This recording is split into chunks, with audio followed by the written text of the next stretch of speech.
Ooh. Welcome back to our journey. It's week 11, and this week we're regrounding ourselves in a simple yet profound truth from 1 Corinthians. Says 19, your body is a temple. This isn't just a spiritual concept, it's a practical guide for your recovery. Taking care of your physical self is one of the most powerful things you can do to heal your brain and support your journey to sobriety. Let's start with something simple. Exercise. You don't need to run a marathon. Just 30 minutes of movement, 3 times a week, can work wonders for your brain's healing process. This could be a brisk walk in the park, a gentle yoga session in your living room, or anything that gets your body moving. The goal is consistency, not intensity. Every step you take, every stretch you make, is a step toward a healthier mind. Next, let's talk about what we put into our bodies.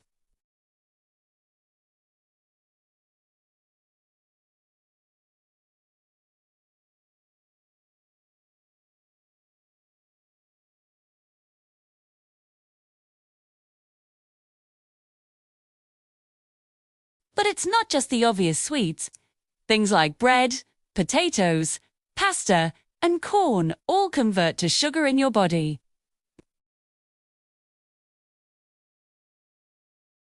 Instead, focus on what helps. Water is your best friend.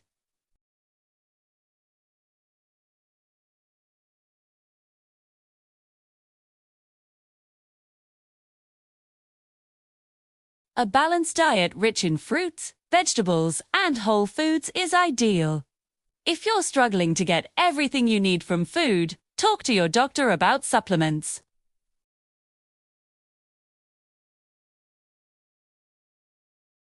Now, a word of caution. Be mindful of the trickster in your mind, what some might call the addicted brain, or the devil, too. And it will try to convince your rational brain to simply replace one substance with another. For example, you might be tempted to think cannabis is a safe way to manage cravings. But research shows it can contribute to depression and isn't a healthy substitute. We've already discussed alcohol, and the same principle applies. True recovery isn't about swapping one problem for another. It's about finding freedom from all of them. Many of us carry baggage from the past.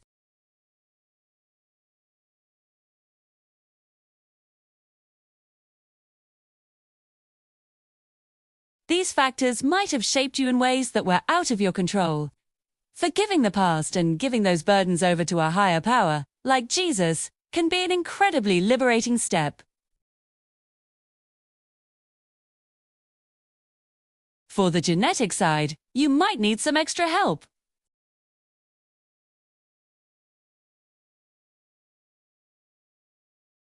Or the difference between everyday worry and a full-blown panic attack. These are not the same things. If you are struggling with persistent low moods or overwhelming anxiety, it's not a sign of weakness.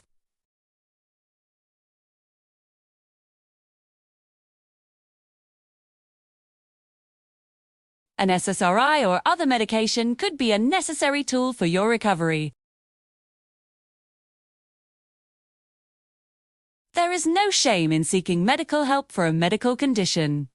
Now, let's shift gears and talk about a very common, very real challenge in recovery: boredom. So many people say that once they stop using, life just feels boring. A structured, routine life feels completely different from the chaotic, high-stakes lifestyle that often revolves around substance use. There's a biological reason for this. The chemical changes happening in your brain during recovery can leave you feeling flat and listless. Think about it. When you are using, you are likely experiencing huge emotional swings, from extreme highs to crushing lows and back again. Compared to that roller coaster, normal, stable emotions can feel dull. It's like your emotional thermostat is recalibrating. The good news is, this gets better.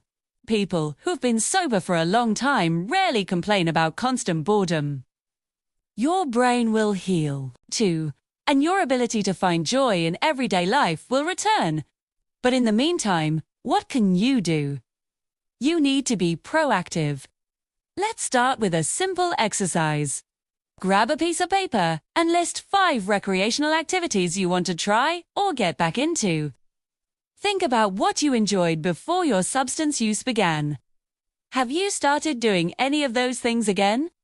Or are there new activities that spark your interest? What are they? The key is to get them out of your head and onto paper. Now, let's take it a step further. Can you plan something to look forward to? Having a positive event on the horizon can inject a sense of anticipation and excitement back into your life. It doesn't have to be a big, expensive trip. When was the last time you took a vacation? And remember, a vacation doesn't have to involve travel. It can simply be dedicated time away from your regular routine. A weekend camping trip, a day spent hiking, or even just a full day dedicated to a hobby at home. What kind of break can you plan for yourself? Recognize that a structured, routine life is a good thing, but it doesn't have to be a boring one. This is where scheduling comes in. It might feel forced at first, but writing down your daily activities helps you be more intentional about fitting in interesting and fun experiences. Don't just let the day happen to you. Actively build the day you want to have. It's also crucial not to become complacent in your recovery. Boredom can sometimes be a sign that you're not challenging yourself enough. What can you do to further your personal growth? Maybe it's learning a new skill, taking an online class, volunteering, or setting a new fitness goal. Look at the suggestions we've talked about. Which ones feel like they might work for you? The most important thing is to try. Experiment. See what sticks. Boredom is more than just an uncomfortable feeling. It can be a dangerous trigger that pushes you back. Toward relapse, many people hit a period known as the wall around 2 to 4 months into recovery. They feel particularly bored, tired, and unmotivated. This is often because the body is deep in the recovery process, which can temporarily numb your ability to feel strong emotions, both good and bad. Life just feels less on the edge than it did before. This is why planning enjoyable things is so critical. Think of it as building islands of rest, recreation, and fun in the sea of your daily routine. These islands are something to look forward to, breaking up the feeling that the future is just a long, predictable road. These islands don't need to be extravagant. It could be a weekly coffee date with a supportive friend, a monthly trip to the movies, or setting aside every Sunday afternoon to read in the park. These small, planned pleasures create pockets of joy and anticipation. They remind you that a sober life is not a life of deprivation, but a life of new possibilities and genuine happiness. You are not just getting through the days. You are building a life worth living, one enjoyable moment at a time. So this week, your mission is to fight boredom with intention. Make your lists, schedule your activities, and plan your islands of fun. Your body is your temple, and you are its dedicated keeper. Nurture it with good food and movement, and fill it with new, healthy, and joyful experiences. You are doing the hard work, and you deserve to enjoy the journey. Thank you for being here. Keep moving forward, one day at a time. I'll see you next week. Please follow and subscribe for more support on your recovery journey. You've got this.